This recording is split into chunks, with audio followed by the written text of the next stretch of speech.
Everyone, how's it going? I'm Jay Healey with Columbia University School of International Public Affairs, run the SIPA cyber program.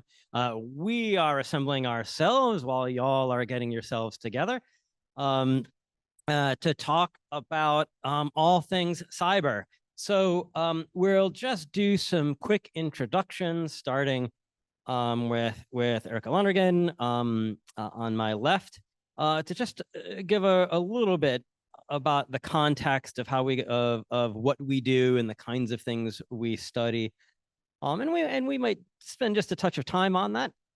And then we've got a couple of questions that we can that we're going to be exploring, that's looking at cyber conflict, where we came from, a little bit of strategic foresight and anticipation of what we think might come next, relationship to AI.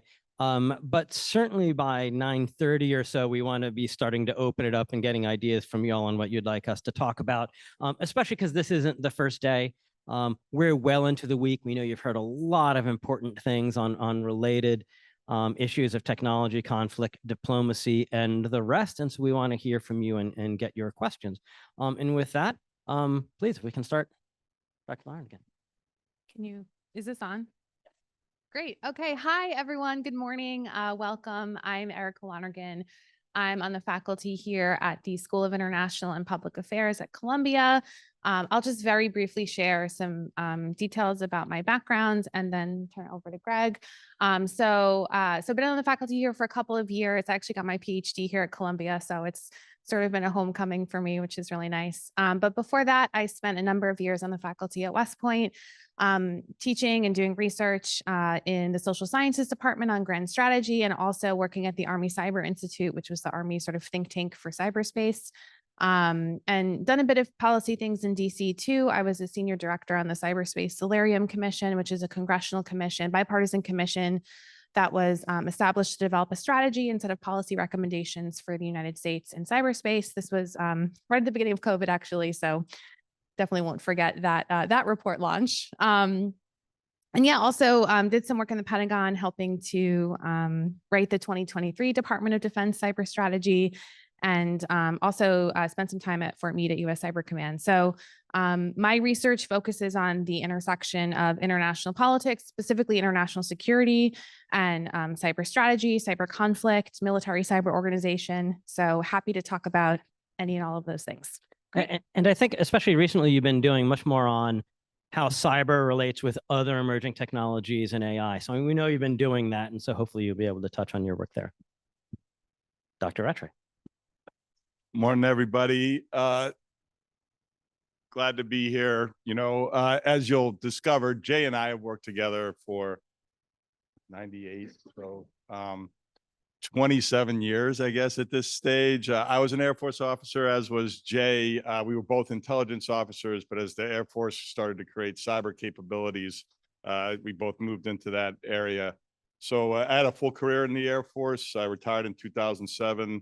Had the opportunity to work with Jay both in the Pentagon and also in the White House. I was the first director of cybersecurity on the National Security Council a long time ago for Dr. Rice and President Bush. You know, in the private sector, I have done a couple things. I run a consulting group now. I built one right out of the Air Force in 2007, but sort of in between those two experiences, I was also the global chief information security officer for JP Morgan Chase. So, you know, have seen, particularly in the financial services sector, how the cyber challenge hits there, how collaboration with government is important, and also the difficulties with that. So I think one of the things that I'll probably do a lot is try to channel the private sector perspective on cybersecurity. And so I don't do research so much, though I do write a bit, often with Jay. But I do a few things that are probably of interest to you all. One is I lead a collaboration of over 30 companies that have been helping the Ukrainians from a few weeks in after the re-invasion with cyber assistance. It's pretty, you know, it's not all defensive, but it's very operational. It very much is a national security level activity. And I spent a lot of time with the US government and other governments. I have a call with the French embassy about it after I get done with this meeting. So, you know, that is sort of a groundbreaking private sector led voluntary assistance effort in this realm in a conflict, and that model has been talked a lot about for other regions in the globe and Eastern Europe and East Asia. So I think that Yeah. that's interesting. So I can, if I can just clarify to jump ahead here. So this was, the Ukraine saying, hey, we need firewalls, or we need training, or we need better cyber threat intelligence. Yeah, what it was, and again, the evolution of it was interesting. Was I had been to Kyiv and helped them with the development of their national cyber strategy before the conflict broke out, and sort of the notion that they might have requirements and that U.S. companies might volunteer to provide assistance, and then it's become broader. There's actually European and Japanese companies involved, right? So, yeah, but the evolution of that, and do you structure it, and can it be more systematic and provide resiliency post a resolution of that conflict? Is also an interesting question. Great. Thank you. I guess the last thing I'll mention is I do spend a lot of time in Japan as well. Both, they recently passed legislation on active cyber defense, and where the government's going, how it relates with its private sector. I also work for, particularly in the Japanese financial sector. So all those things are sort of in play for today.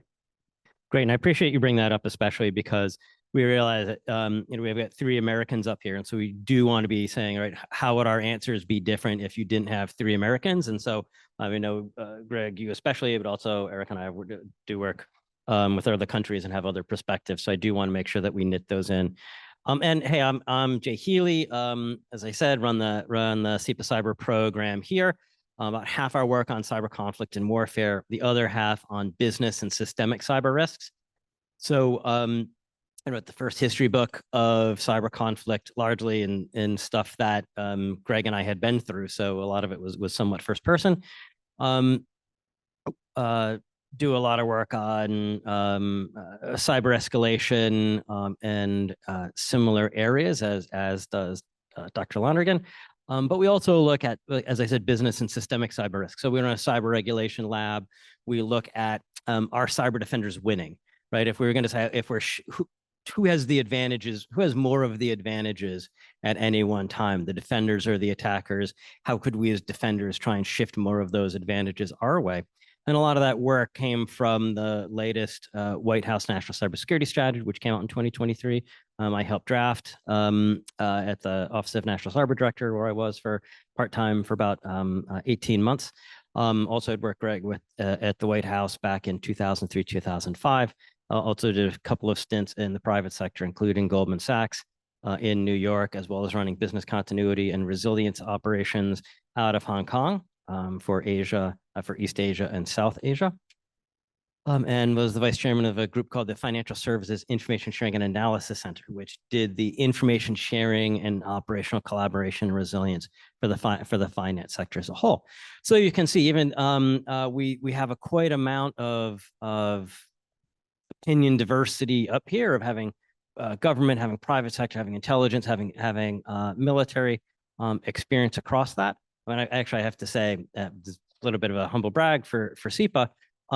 There were 3 major strategies in cyber that came out from the Biden administration. One for the Department of Defense, and Erica was the only kind of outside academic that was brought in on that. One from the State Department, and our colleague Adam Siegel, who is an adjunct faculty here, was the only outsider that did that. He drafted and ran the whole thing, and I was the outsider brought in on the White House strategy. So we at Columbia really have been center to the White House policymaking in the U.S. So we'll be able to represent that well, and as Greg said, able to cover other areas. So it really hit me as I was seeing that your schedule, and you started Monday and looking at strategic foresight and anticipation, because it feels like so much is happening with technology. Honestly, a lot of folks don't even like to look backwards because it feels like technology is always changing. Like, why bother looking backwards when the future is when technology is changing so much? So I'm going to start on the latter half of that, about the anticipation, on the trends we're seeing right now, both for cyber and Erica, if you don't mind, I'm going to start with you because I think you've been in this space a lot. Not just for cyber, but how it's tapping into some of the other trends that they've been studying this week and that you've been including in your own research. And then Greg, follow up from. Great question. I think what you're alluding to is some of the sort of interdependence around emerging technologies, which has been an area that I've started to launch a number of research projects on. I think that and I'm speaking a bit more from an academic perspective here, but I do think there are lots of implications for policymaking. A lot of the academic research on emerging technology has been quite siloed. So there's been a very fruitful research agenda around cyber deterrence, cyber coercion, cyber escalation, the implications of cyberspace for warfighting, a lot of rich theoretical debate and empirical analysis. And we could have a whole conversation just about those questions, like to what extent is coercion in and through cyberspace feasible? What is the role of cyberspace in modern conflict? We're seeing this play out with the ongoing war in Ukraine to a significant extent, both on the offensive and on the defensive side, which Greg has been working on. And so we could spend the whole time talking about that. Then there's also the space domain, right? Outer space. And every time I say space and cyberspace, I feel like I have to clarify outer space, lots of spaces. And we're seeing again this in Ukraine as well, right? And we've known this really since the Gulf War, right? The tremendous importance of space capabilities and assets for modern warfighting, for command and control and communications, precision targeting, navigation, and so on, which is a really interesting shift from the Cold War, where space was seen as so deeply, like intrinsically related to nuclear command and control, and over time has since become this essential part of modern warfare, as well as our commercial economy, right? And we could talk about deterrence and escalation in space, how space matters for warfighting. But what's I think really interesting is the interdependence piece of it, and the reality that space and cyberspace are talked about and treated separately, but actually they are literally dependent on one another. And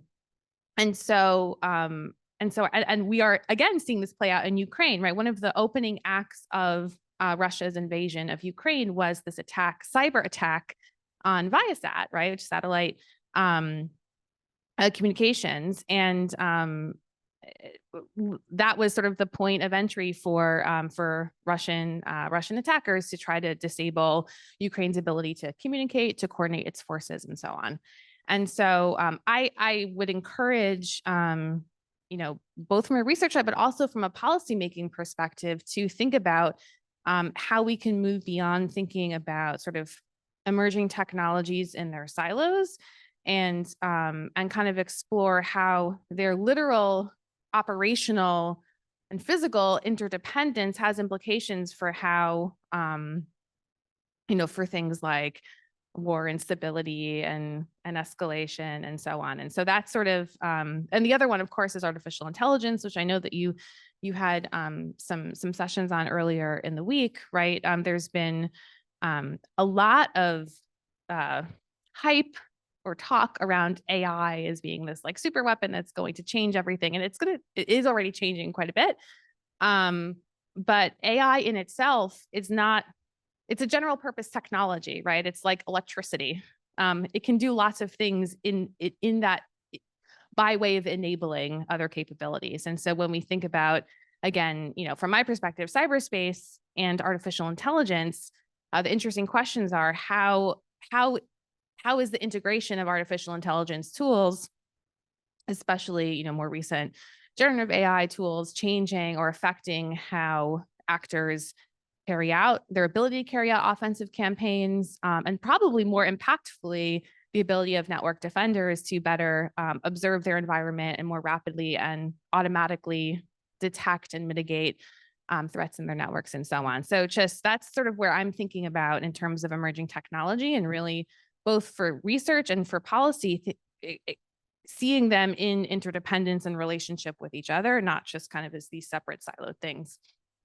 And I'd like to come back to AI a bit later, but Greg, if you don't mind, I'm going to stay on one particular question, because we have this like first, and I really liked how you talked about the interdependency, how everything of these critical sectors, right, of cyberspace depending on space, based on cyber.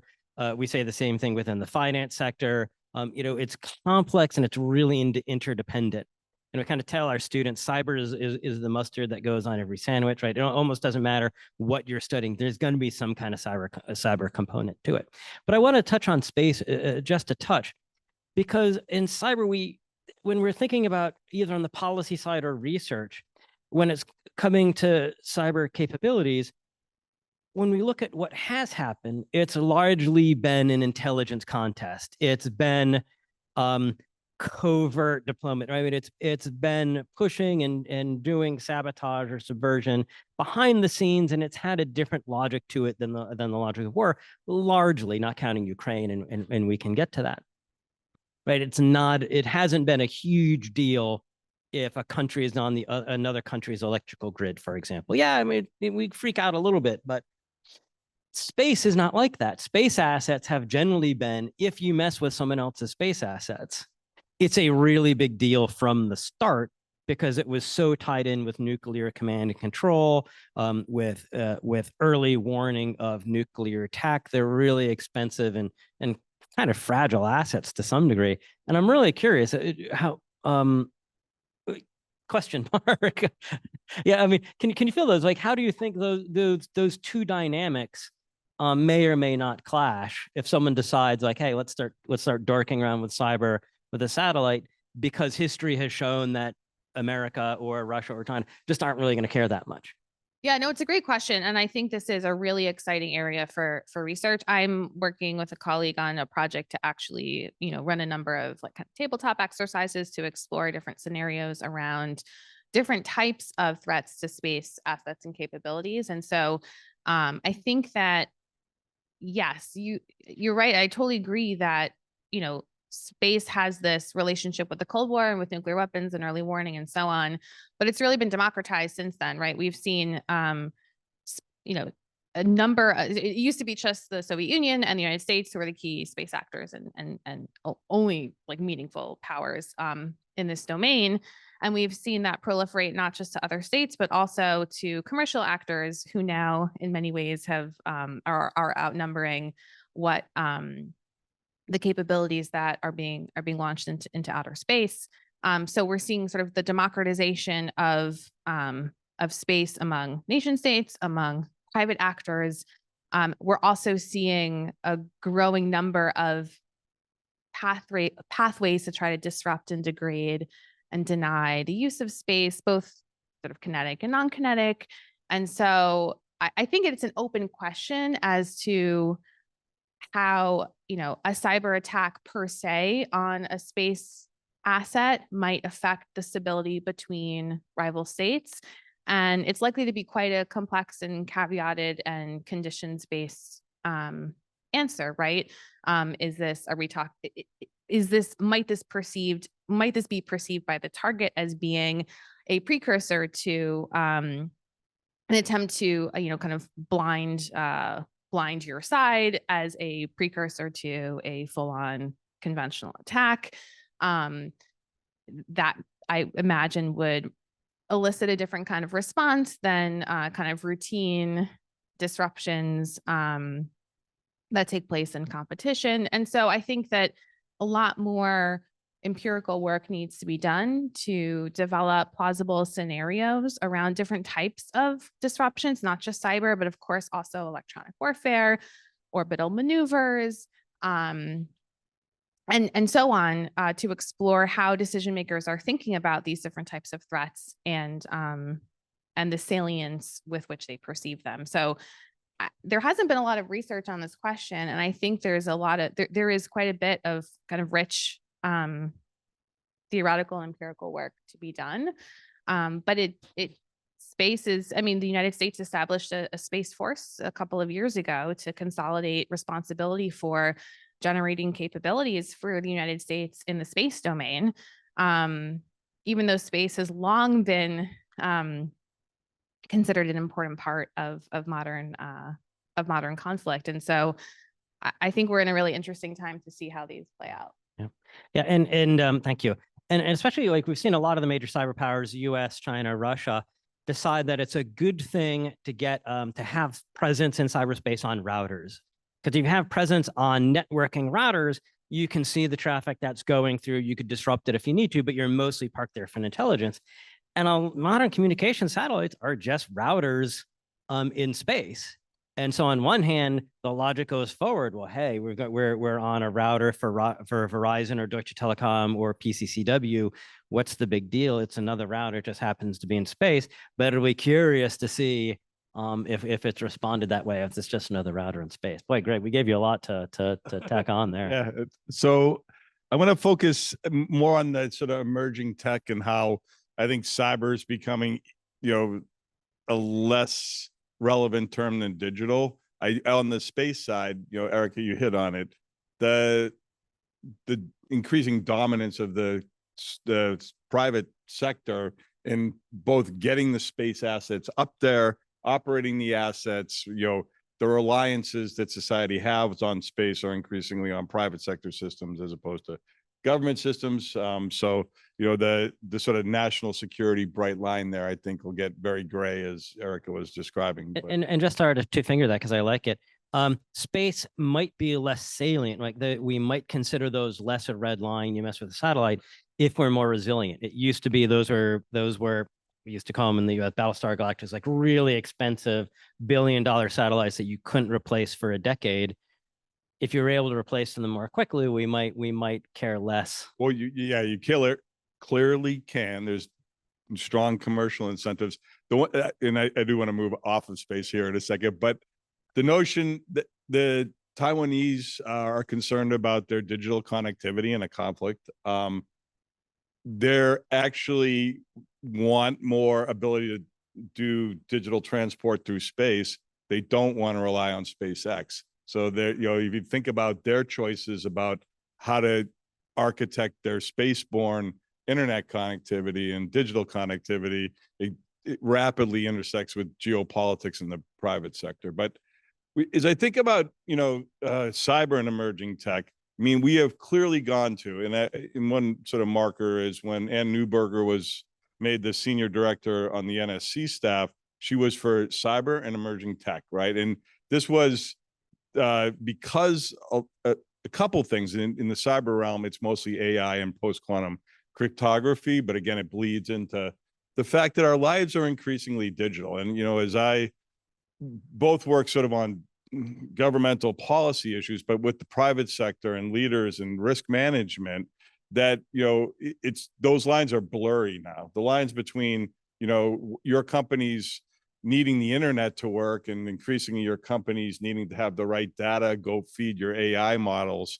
The risk management of that is, you can parse it, but, I do think as, you move forward, that those distinctions are going to blur, and, managing the digital space is going to be the issue, which has also now become, and this is very much more of a diplomatic issue and outside my real expertise, the narrative competition through digital means in cyberspace, social media, and all the platforms. It intersects with all these other issues of just do your systems work? Can you attack and defend them? Those sorts of things. So I see this this is not a hopeful note at the start. The speed at which these things are happening is very challenging for policy development and even business risk management. The imperatives to adopt, and I'll just use AI for the moment, to adopt AI rapidly without the right guardrails on business use of AI, or anybody's use of AI. I think it's an acknowledged fact. I actually think there was some thinking, and there's like in the United States, we have a AI risk management framework from our NIST organization, which is pretty good. I just see there's not enough people that understand the technology, can apply the discipline of risk management to it. And we're just assuming more and more risk at a rate that we, because of competition, whether it's business or national security, that is really not very well managed at this point. And I just think the structural dynamics of speed of our society makes this a very difficult thing to manage well. Just a couple other notes again, stay on the AI thing and cyber for a minute. Has already been mentioned, it's kind of bi-directional. I'm actually the chief strategy officer for a artificial intelligence powered security operations capability. On the defensive side, Jay, when you and I have never had a chance to talk to it, I think the wall we're starting to hit is the data that you use to do cybersecurity is not well enough organized to feed it into an AI model and get good results out yet. So it's hard to empower the defenders with it because there's this issue of, the Baroque data sets that we use in our, modern life.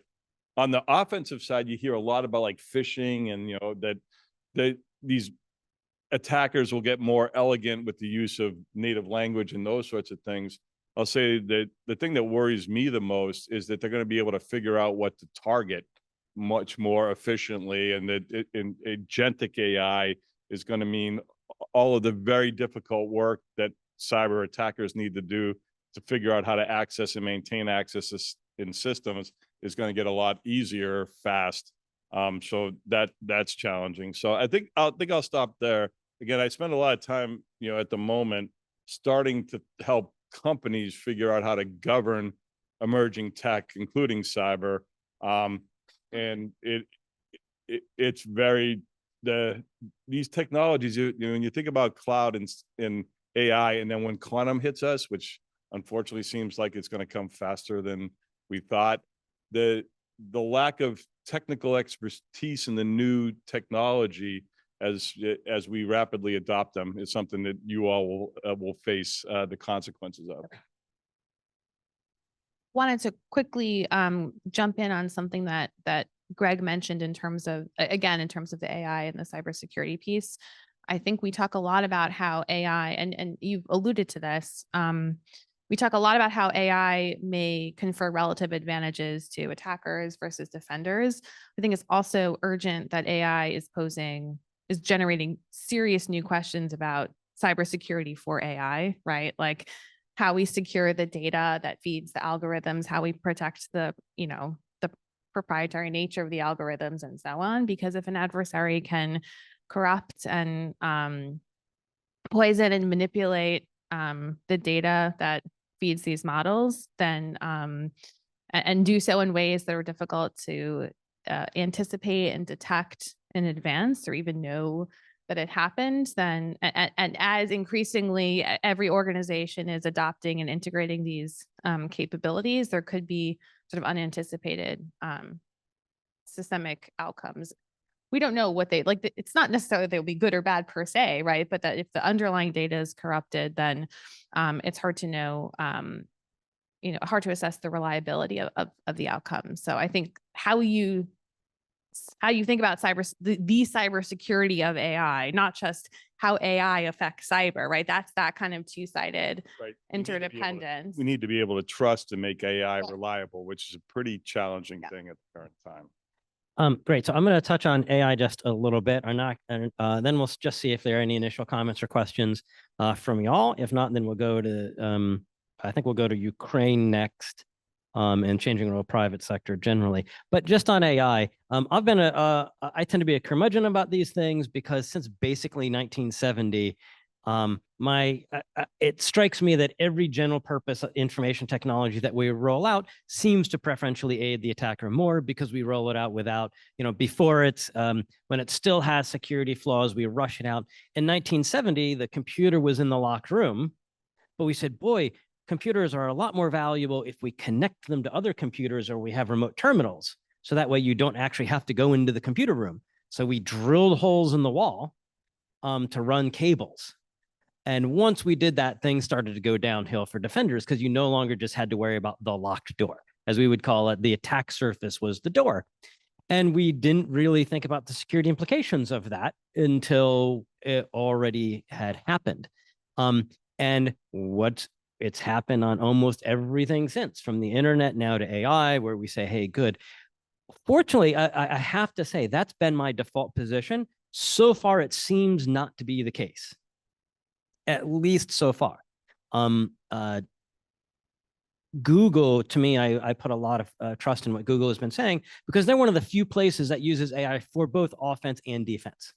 Because they have red teams, right? They have their own set of hackers that are using AI to try and break Google's own system, or they will go and help consultancies or others to do this for other companies. They also use AI for their own systems, not just for technical defense, but also to speed their incident response. And so far, they say it's not even close. It's definitely helping their defenders more than it's helping the attackers. Talking to people that are involved in software security and scanning software, a company called Veracode, and someone named Chris Wysopal, who's kind of hacker royalty.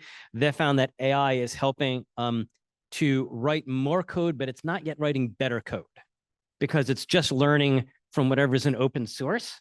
So it's learning from average coders. So it's about average. But there's maybe 10 million software developers in the world. It's probably easier to get the AI to write more secure code than it is to convince 10 million developers, right? Because once you can solve a couple of centralized problems, then all AI are going to be able to work from that. Also, one that's leaning towards the offense is the Claude, the Gen AI has been getting submitted into play in capture the flag competitions, which are the counter hack competitions that hackers play amongst themselves. And it's been doing really, really well. And so that's doing both offense and defense.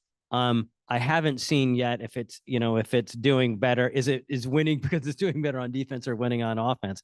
I think it's going to be a talk coming up at Black Hat in one of the hacker conferences in August. So it's really interesting. We are getting some really strong data points, which are slightly more optimistic than I would have imagined.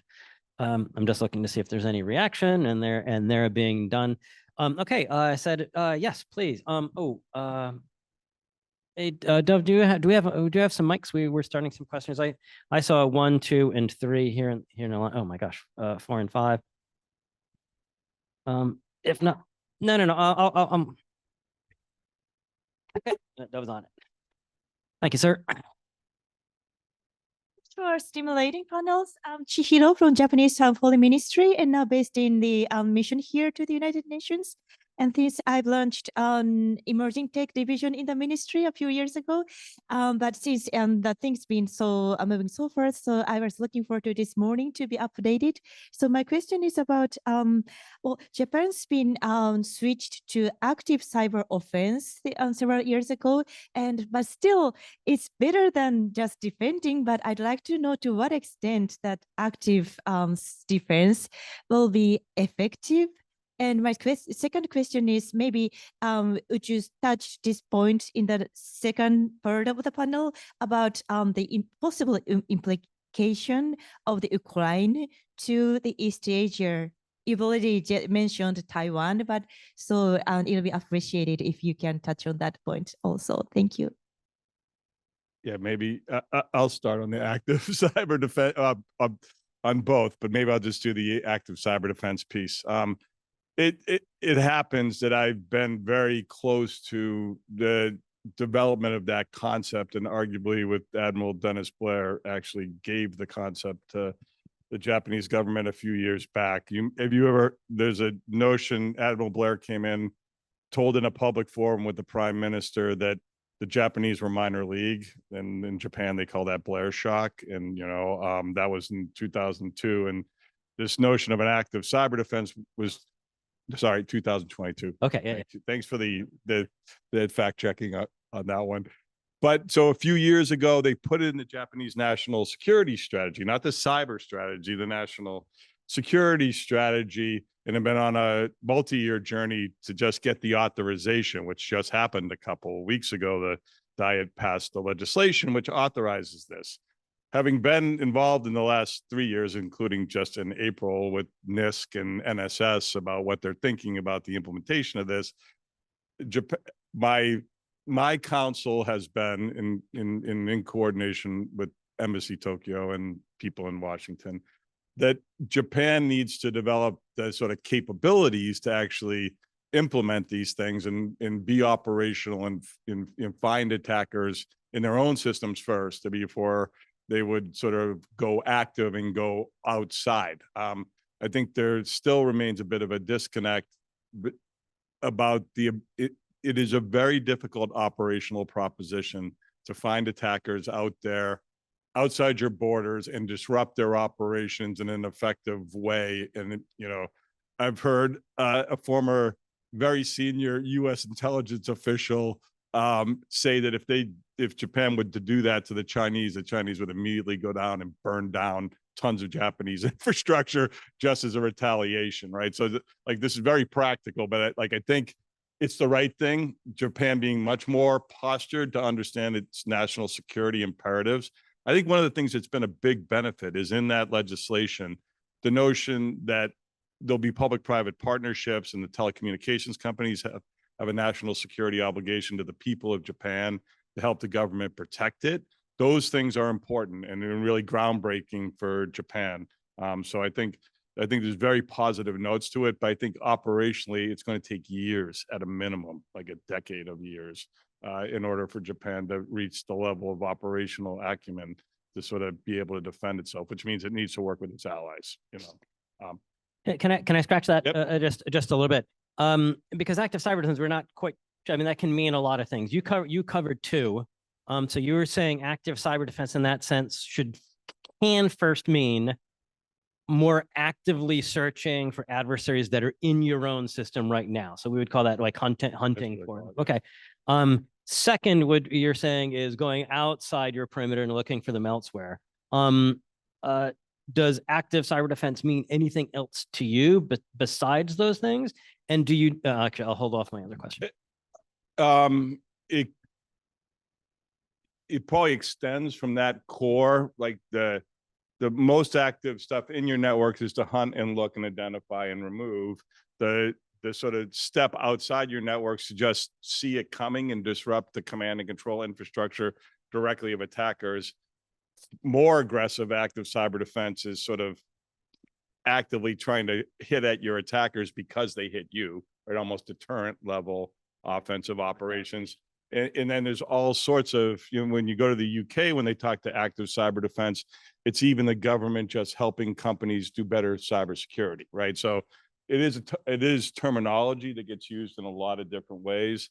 I do think in Japan, it's very explicitly includes this notion of stopping attacks outside Japanese networks in defense of the country. As we've seen some of the discussion, it seems like some people say, well, and we've said some of this ourselves, right? Should you really be doing that active stuff before you've improved your own security, or are you just asking to get, you're now the expression in English would be, throwing, you shouldn't throw stones if you live in a glass house. And I think we've all said we live in the United States in one of the glassiest houses. So is that a risk for Japan or the United States to be doing this active defense when they're still vulnerable? Or is it a necessity to do it because passive defenses are tough? Yeah, this is a core question in our field. I think in the United States, the frustration in our inability to stop our adversaries has started to lean us towards a more offensive, and you both probably could comment on this posture in the current administration. And I do think it's dangerous because of the glass house issue that we are less prepared for a cyberspace where more attacks and sabotage and those things take place than the adversaries we hold at risk by doing that. In Japan, just multiply it by some number from 5 to 10. It's like the readiness of the Japanese critical infrastructure and government to deal with sophisticated cyber threats is not where it needs to be for it to be aggressive outside. That's my perspective. Okay, great. Yeah, we'll go 1, 2, 3, 4, and 5. Thank you so much for the insightful discussion. My name is Akira. I'm also from Japan, but I'm now working in the United Nations. But formerly, I worked in the Ministry of Defense in Japan. And with my experience, I joined some modern war games. And also, I would say, normally the cyber operations are often modeled as occurring in the early phase of conflict. And this is the preceding or accompanying kinetic military attacks. So given that state, this such, how to say, the gray zone of conflict, how should the international community address the gray zone of conflict through the development of international norms or regulatory frameworks, or what do you think about the international community action? Sure, I can jump on that. It's a great question. I think there has been a long history of efforts to develop international norms to regulate behavior in cyberspace. There have also been efforts to sort of define and clarify how international law applies to cyberspace. And I think, you know, both of these started from a perspective, both in terms of sort of norms more broadly and international law more specifically, began from a perspective of thinking about cyberspace in conflict, and have sort of matured to exploring some of the challenges and limitations around shaping, you know, agreeing on norms of behavior, you know, in the gray zone, in competition, below the level of conflict where most cyber activity takes place. I would caveat, though, that if we look at the Ukraine conflict, for example, while cyber has been, there have been some significant cyber attacks at the outset of the conflict, there has been a great deal of cyber activity that's taken place across the scope of the war for the past 3 years. So it may have different purposes at different phases of operational campaigns. But getting back to the norms issue, I mean, this has been an enduring challenge. You know, there have been efforts at the United Nations, at the GGE, the OEWG. I think the challenges and there have been successes in getting states to agree formally to a set of norms around responsible behavior in cyberspace. The gap has been the difference between what states say they agree to and then how they behave in practice. And it's difficult to enforce or even observe because so much of this activity takes place in secret and, you know, through espionage and subversion, which we've talked about earlier. And so that's one aspect of the challenge, is that even when we do get parties to agree formally to a set of international norms, they may not uphold those agreements in practice. The other challenge is this kind of, you know, ideological or regime type based competition, like large, and this is a very sort of rough bifurcation here, but sort of largely between sort of the norms that liberal Western democratic states are trying to push in through international fora, and those that more closed autocratic regimes are pushing. And a challenge is that, at least from the US perspective, you know, my opinion is that the US has kind of taken a step back from asserting a leadership role in these organizations. And as a result has, you know, opened up a space for Russia, for instance, to push its views on cyber sovereignty, on cyber crime, in ways that reflect the interests of authoritarian governments to control the ingress and egress of data across their sovereign borders, and sort of promote more authoritarian visions of what global cyber governance looks like. And I actually think that's a more fundamental problem than the challenges of norm enforcement, right? I think the real issue is this, this kind of two very different worldviews about what global cyber governance should look like. And my concern is that, you know, the United States had been leading these efforts. We saw with the OEWG, you know, Russia's effort in the UN to kind of present an alternative, and one that was, you know, I don't want to say to Russia's credit, but far more inclusive, right? The GGE was a much smaller process. And so this is a concern not just in the UN, but also in other standard setting bodies and other international fora. So I spoke too long, but this is, I think, a real concern. This comes from somebody who has 3 international relations degrees, you know, studied with Joe Nye, is an inherently internationalist person, and was a trained arms control inspector, both for the CFE and START treaties. The notion that we are going to use norms to tamp down the evolution of, you know, malicious cyber behavior between states in the 2020s and early 2030s just seems completely far-fetched to me. The nature of the degradation of cooperation in the international system, it didn't get very far in the 20 years that I observed it. I was on arms control negotiations with the Russians in cyber in 1998. So I've been at this for 27 years. This is probably the worst moment in those 27 years for the potential for real agreements and enforcement of norms, right? When we think about the use of cyber capabilities in the gray zone, they are going to be an inherent part of conflicts in Eastern Europe and East Asia. Those conflicts are already underway, and the cyber is part of efforts by aggressors to undermine states in both areas right now. So there's no normative behavior that's deterring any of that. And then the sort of hard-nosed competitive nature of the international system at this moment is I'm just sorry to be very blunt.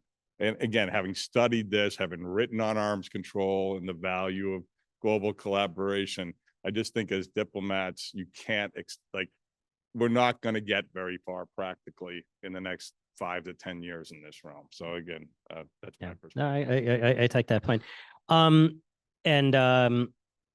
would say from the U.S. perspective and from other like-minded, we might not need it, because I think the view from DC is there's not a global problem with norms. There's a specific problem with behavior of like 4 countries, at least on the disruptive side. I mean, certainly, I'm not trying to give the United States its own behavior a pass here, because in several of the cases, we're the ones that threw the first punch in cyberspace. But that at least gives us a little bit more tractable. And it's also, I think, a little more tractable when we think it's not just cyber, it's this whole range of gray zone activity, like all of these things that aren't transcending Article 2.4, right? It's not clearly an armed attack. It's not clearly a use of force. And so President Eisenhower, who was actually the president of our university first, had said when he meets an insolvable problem, he makes it larger. And so maybe this happens, that our issue isn't just on the cyber norms, it's looking at all of these things that aren't transcending 2.4. Can I build on it in a more positive note? Yeah. I do think the collaboration with the private sector, like Microsoft Cyber Peace Institute, I mean, it's the private sector that runs the actual infrastructure and where the competition takes place. So if you get the global technology platforms, which are willing to collaborate in this area, to work with governments and again try to create some rules of behavior and enforce those rules of behavior, the companies are actually more capable of enforcing it. They run the networks. They can stop things that run through the networks.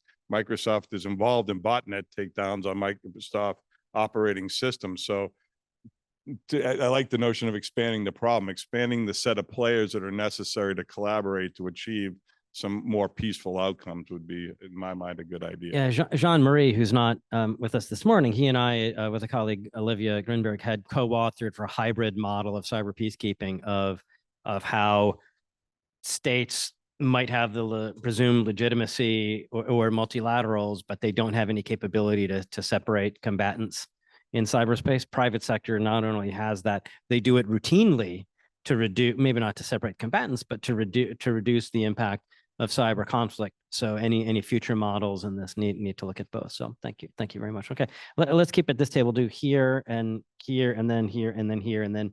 Actually, why don't we start? No, we got 25 minutes. We can do okay. Oh, okay. Well, all right.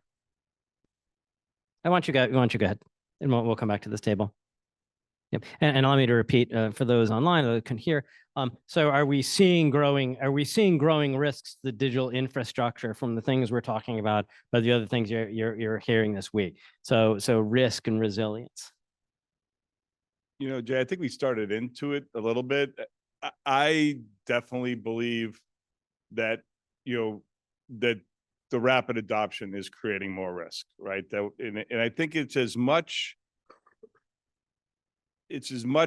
due to the inability to manage it as it is from the technology itself. So I think that, we've talked a little bit about AI. We've talked about how software development is going, that there's some hope that maybe we can actually build these things in a more, more secure way.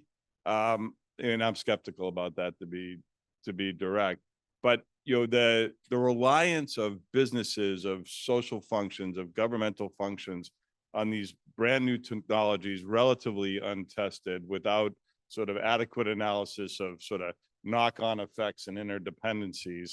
I just think, again, I haven't watched it fairly closely for 25, 30 years, just is outstripping me at being in with business executives and talking about how they do risk management for AI and digital, and sort of the struggles they're having to put, to either slow down their technology adoption or have more rigor in their testing before they put an AI model in play, to be like direct, is just, really challenging for them. Some, like in financial services, go slower on tech, but then, there are many sectors of society that are just adopting this. And then you look at a global model, you can't go slow because your competitors are using these new tools. So I'm a pessimist when it comes to sort of where this nets out for us right now, hoping that technologists can make it stronger, but that does create a role for government and policy in determining the pace for society, of this adoption, which may be just too risky. Yeah, just I agree, and I just to add onto that, it's a great question. If you look at where, and Greg knows far more about what's going on in the private sector than I do, but just from my vantage point alone, where firms are in terms of the maturity of understanding their cyber risk, when this has been an issue for 20 plus years, right? They still struggle to map their dependencies and even identify all the assets that are on their systems, and develop and implement effective resilience plans. And that's before we think about introducing other new systemic technologies like AI, right? So if you think about the maturity, the time it's taken to mature our understandings of risk and how to think about resilience in when it comes to cybersecurity and cyber threats, I share Greg's, pessimism about the rush to adopt and integrate these new tools without sort of doing the same kind of careful thinking about potential mitigations. And then the added concern is the very interdependence of of all these technologies. So I unfortunately, share the pessimism. Yeah, and it's this pessimism that puts me on a much more worried end of the spectrum than a lot of my colleagues, because we've seen the large scale disruptions, we've seen the non-state attacks that have big effects, and some of the scholars who are behind the U.S. strategy of like attacking forward, being very forward and having a much more active offense, see the internet as being very prone to small scale disruptions, but very stable on the top level. And I think those of us that have looked at, worked with ICANN and the other top level find that to be a very blasé attitude for a very for a infrastructure that can be very resilient. I'm saying that's only resilient because of the really, really hard work of the people that make it so. One of our colleagues, who's one of the real philosophers of the field, a guy named Dan Geer, he said almost 20 years ago now, 15 years ago, that the more technological that society becomes, the more it will depend on distant digital perfection. And I absolutely love that phrase of having to depend on distant digital perfection, right? We saw that with the CrowdStrike outage that happened last summer that took down everybody because it was just a simple coding failure, folks that had never heard of this software. And so, yeah, I think we're going to be getting into that. In fact, I've gone so far as right. I think we have, especially in the United States, we've got Helsinki syndrome with innovation, right? We know that we haven't even absorbed the past 3 innovations. We haven't really absorbed the implications of social media yet. And yet we're in this game of chicken with China when it comes to deploying AI faster, when we know we can't handle the societal implications of that. And yet we feel we've got to put our foot on the acceleration pedal to race faster towards them, to this doom that we know, because if we don't, then they're going to hit that doom faster than us. So yeah, I think we're all with you on that. Okay. We're on 15 minutes. So if we can, let's do these 2 questions, and then we'll do, I see here and here. So we'll take both questions. Thank you very much.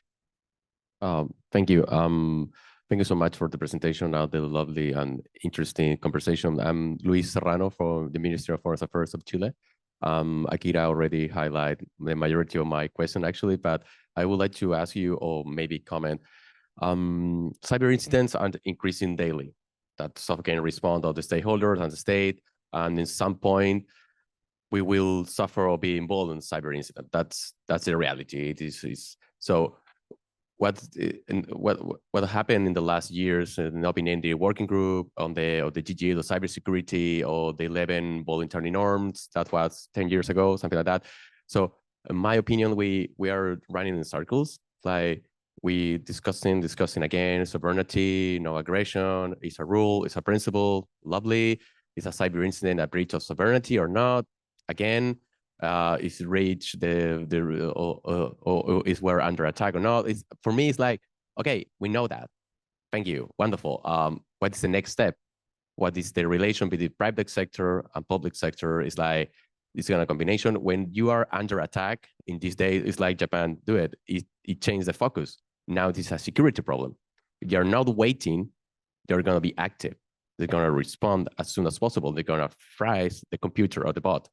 So and I want to make a comment about international law because I try to, because my boss is going to kill me, but it's just, we do adaptate international law and norms, and it's slower, the ball is slower than reality.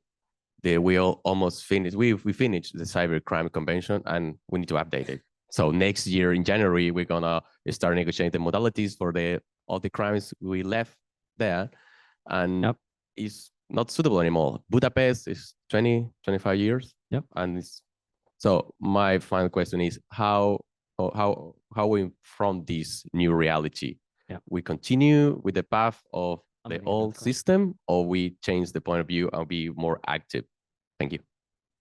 And let's here, Mr. Director. Yep. Just go for it. We'll go for it. We'll figure it. Let's show you. It might cut in as you're using it. Yeah. Okay, here comes another one. There you go. Hey, all right. Yeah, now it works. Hi, thanks so much. My name is Bastian. I work with the UN Department of Peace Operations. In sort of circling back to the theme of the seminar about conflict resolution, I'd be really curious to hear your thoughts on how did the sort of the international diplomatic toolbox need to evolve, or if there's any possibility realistically to evolve in very concrete terms in dealing with the cyber domain in, let's say, a conflict that is ripe for a peace or at least a ceasefire. Let's say we may at some point reach that point in Ukraine. How do we grapple with the cyber domain such that we can verify or monitor sort of transgressions of a ceasefire agreement in that space? And how do we specifically deal with what I'm assuming is a real sort of attribution problem in terms of which actors are behind what seems to be an aggressive act in the cyber domain? Thank you. Great, yeah, and I see these as good related questions. Like how are we confronting these, or what can we do differently if we're feeling a little bit, if this is getting more dangerous, if governance is getting hurt, how can we confront these new realities and new things in the diplomatic toolbox? I know you said the second. Did you want to look at the? Okay, Greg. Yep, thank you. Yeah, I'm going to go a little bit to the conflict resolution, or how does diplomacy in the cyber realm work in a situation like a armistice or a ceasefire in Ukraine? Because I've been involved in a lot of discussions of that, especially over the last 6 months or so. Because one starting point is the cyber realm could be even more conflictual if there's a cessation of physical hostilities, right? Assuming there's no real resolution of either side's objectives. Like we saw in Korea in 1953.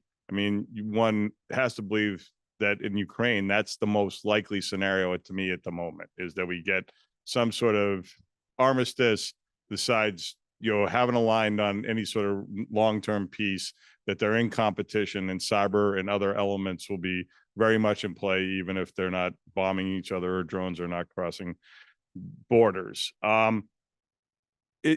Being creative, I think, the notion that in the agreement there was some call for cessation of cyber attacks, at least against critical, like espionage will be hard, but like against power grids in Ukraine, for example. And this is a leap. I do think that attribution is much easier in cyberspace now. If you think of the IAEA's role, like is there a role for an international body that just declares transgressions have occurred of an agreement, based on, in this case, you would have to have deep collaboration with the private sector, because most of the actual monitoring capability would be in the people running the networks. But the notion of getting such of a provision in a ceasefire in Ukraine seems very difficult. You diplomats will figure that out for us all. But I'd love to run the IAEA for cyber in monitoring the cyber dimensions of a ceasefire between the Russians and the Ukrainians. Come back to attribution myself, but just a quick thought on Ukraine, and then thinking about more broadly about diplomatic tools. Yeah, I agree. So I have a bit of a maybe unconventional take on this. I think that if the actual fighting stops and all that's happening is this kind of tit for tat cyber activity, and we can contain it to that, I don't know if that's such a bad thing, right? I think that I think when we think about, I think a challenge will be, though, defining, certainly there will be a class of attacks and targets that will be, out of bounds, targeting critical infrastructure, targeting the power grid, like that's bad, right? And if there's a way to credibly monitor and enforce that, that will be important. But there's also a great deal of low-level proxy disruptive stuff that happened before the war started, will happen after the war ends. And if that operates as some kind of like pressure release dynamic, I don't know that that's necessarily a bad thing. But I'm sure others disagree with me on that one. In terms of diplomatic tools, we've been kind of talking interchangeably about norms and arms control and international law. And one thing we haven't talked about is confidence building, which also has its own problems. And I think that a challenge in implementation is that we call a lot of things, we use confidence building and talk about confidence building mechanisms for a lot of things that maybe stray beyond what pure confidence building actually is, which when you go back to its origins in the Cold War and the Cuban Missile Crisis and the Helsinki Final Act of 1975 was really about what are those things, can we identify behaviors that don't pose quantitative or qualitative limits on a state's ability to develop capabilities, right? But that can help facilitate some degree of transparency and some mechanism to communicate during times of crisis, right? Like confidence building in its inception was explicitly not arms control, right? And actually isn't enforceable, right? Like by definition, confidence building measures are voluntary, but they provide, in theory and in practice, have provided a mechanism for parties to communicate intent. And even when it comes to cyberspace, the United States and Russia agreed a number of years ago to use the Nuclear Risk Reduction Center to communicate about cyber incidents. And during the 2016 election interference, President Obama actually did pick up the phone and spoke to President Putin and, said, listen, like if you start interfering in actually changing the vote tallies, then it's going to be a problem. That didn't happen, right? And we can't say, right, like, why did it not happen because of that phone call? But I do think when we think about, for instance, the US and China, a challenge has been establishing effective hotlines and modes of communication and knowing that the counterpart on the Chinese side will pick up the phone, that it's the person at the right level of seniority on the other side of the phone, and so on. But that's something that has nothing to do with arms control norms, anything that's like enforceable or not. But I do think that mechanisms that facilitate communication are inherently good, and especially in times of crisis, can act as a way for leaders to communicate and share intent. And those information can be confirmed or disconfirmed by national means of intelligence collection and other things to help ascertain, the true intent and so on. But, I would just make a play for like really narrowly construed confidence building approaches. I want to support that. And the thing, Erica, that just came to mind is Erica and I were actually at Naval War College, and we're in a cyber war game last week. And one of the interesting things that the game designer brought forward, which really resonated with me, is there's not a lot of understanding about how much at risk you are from cyber. Like there's not a good understanding in the Typhoon cases, where the Chinese are being accused of deep infrastructure attacks against the United States. The perception of the U.S. leaders of the risk versus what the Chinese leaders of their gain from that is, I think there's very little common knowledge of that. It's unlike the nuclear balance, where you kind of knew who had what and where deterrence lines. The potential for miscalculation is therefore huge. And that's why I sort of like the notion that if things actually do heat up, being able to talk to each other and seeing if you can be on the same sheet of music about just the relative risk structure is, I think, an interesting thought. Yeah, and it to me, it's getting to the question of like, okay, well, so what can we do? How can we confront if the normal channels like from UN are being productive, but only very slowly? I like this because we talked about informal, like track 1.5 and track 2 things, like getting together with retired diplomats, retired generals and admirals, having these conversations that might be more difficult from the formal track 1. Like I think some of the things that have happened in the regional groupings have been really interesting, right? From the OAS and others, it seems like those have been very useful. On attribution, it's interesting because I agree with Greg, attribution has gotten a lot easier, but only for some. If you don't trust the United States, if you don't trust a handful of other countries, or a handful of companies in those countries, then you're in a lot of trouble. There's a few countries that are oddly attribution superpowers. Slovakia, because they've got ESET. Finland, because they've got Mikko Hyppinen and F-Secure. Japan doesn't have that. China's kind of iffy. Russia has Kaspersky.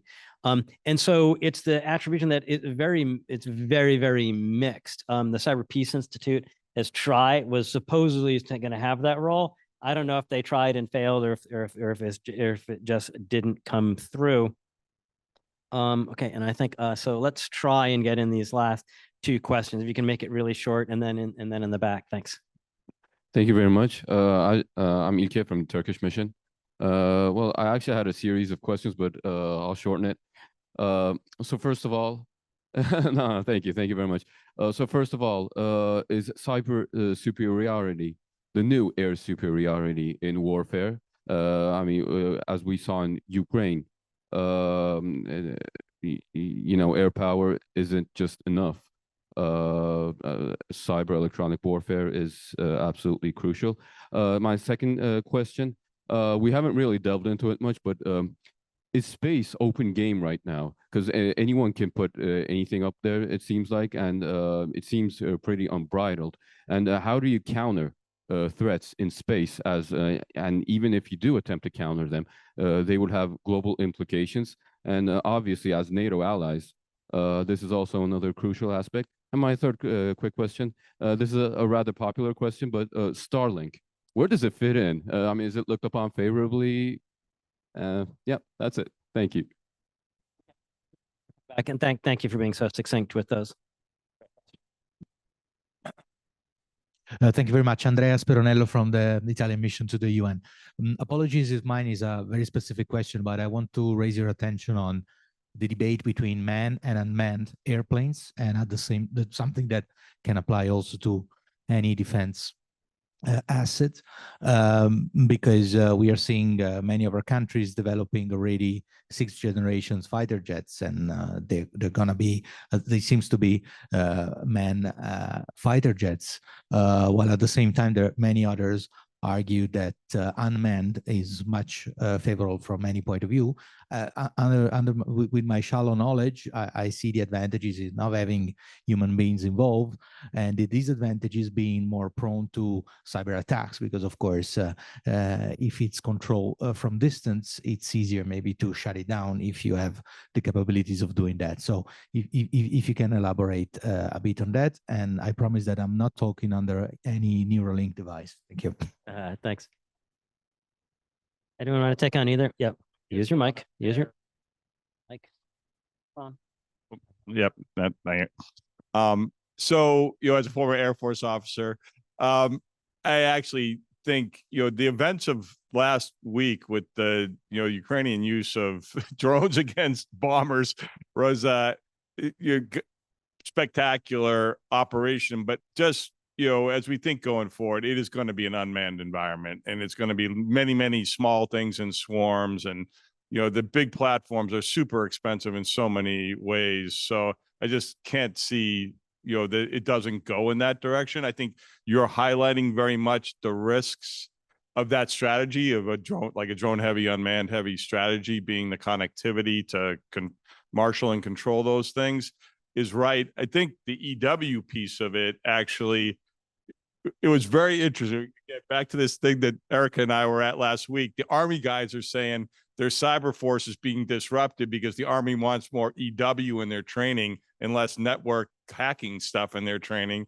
because the battlefield of today, if you have if your cyber guy is an EW guy, which is a very different skill set than a finger on keyboard coding guy, you can't put both people in the same thing. But the rise of being able to control the radio spectrum frequency and EW, it's digitized. You can jam it with just power. So we get, again, a more complex, integrated, operating environment. But I don't think cyber in its digital sense becomes a dominant battlefield. I mean, we just haven't seen it yet, right? Like our platforms are very digitally reliant. It is pretty hard, and Jay's done more work on this than me, to hack military platforms still, thankfully. So Any of those? Starlink, space, air superiority. I was going to jump in on the space question. So I think you're like, the broad intuition of your question is right, but I think it would be perhaps like a bit of hyperbole to say that now, like, anyone can just launch anything into space and it's easy, right? Like, you still need the infrastructure. And it also depends on, like, Starlink has had this tremendous ability to put assets in, like, lower Earth orbit, but there are various orbits, right, that have different strategic purposes and values. And so it's not quite the case that this is just an easy thing that anyone can do at any time. I do, though, certainly, and Greg, you mentioned this earlier about Starlink, and in the context of was it Taiwan or no, this is and the U.S. government has seen this with Ukraine, like the dependence on a single provider in the private sector, where you could, a government and military is sort of beholden to, in this case, the whims of an eccentric billionaire. That's maybe kind of a problem. And so then the question is, how do you think about, like, how do you structure those public-private relationships? How do you, is there a way to cultivate some measure of diversity in this space, so that you're not entirely dependent on a single provider that has both its own financial interests, but also perhaps changing geopolitical interests and alignments. I think this is a real concern, and it does actually mirror some of the challenges we see in cyberspace in terms of really big, powerful players that have relationships with governments, and then it turns out when bad things happen or they get breached or what have you, you have these kind of systematic cascading implications. So I do think the Starlink issue it underscores the role of the private sector in space, which is a very different environment than what existed, 20, 30 years ago. But that sort of singular dependence on one provider is a problem. And we're seeing this, to your point about the kind of hesitance in Taiwan, and I imagine in other parts of the world. Yep. And if I okay, yep. And just on the crude uncrewed, it reminds me of the 1998, the United States Navy launched a smart ship. I think it was the Ticonderoga cruiser, like one of the most powerful warships ever, and it was a smart ship because it had Windows NT. And unfortunately, and they saved 30% of their crew, and somewhere on there was a divide by zero error, and it took down the whole ship. It had to get towed. So to me, you've got these issues that sit in there. Amongst those folks, that tends to put me more in the pessimist camp, because we've seen these things happen by accident, and therefore we might imagine them through enemy action, but we haven't yet. And on air superiority, like to some degree, this is what Greg wrote his PhD on, is comparing the promises of the early air war enthusiasts, like in the interwar period, the Julia Duhays, the Billy Mitchells, the Sir Hugh Trenchards, and the promises made for air power that didn't really come through in World War II. And looking at that today, and it's just tough. And again, because if you're ground forces, you need 3-to-1 superiority to 6-to-1 superiority to be able to be confident that your offense is going to be successful. We have no way of measuring that, right? You just can't know how strong our offense is compared to that defense in any way like that 3-to-1 to 6-to-1. So there's a lot more uncertainty. You might try and attack 99 times and it does nothing, and the 100th time has nothing to do with what you did. And it has a cascade, it has this cascading fantastic attack. So it's not saying that, that the Davids can win in these David and Goliath battles. That can always happen. It's that there's almost no way beforehand to know. There's just such high variance in these things. There's just such uncertainty that could lead to small states being able to take down large states completely unexpectedly. Some general, some commander has just brilliant coup d'oeil and is able to bring together and really win in a way, because they can just see how cyber fits in with the adversary's weaknesses. Or it might not happen like that 999 times out of 1,000. It's just really difficult to know, and it's so different from air superiority. Great. With that, thank you very much. Please join me in thanking our panelists, and we'll pass it back to Dove.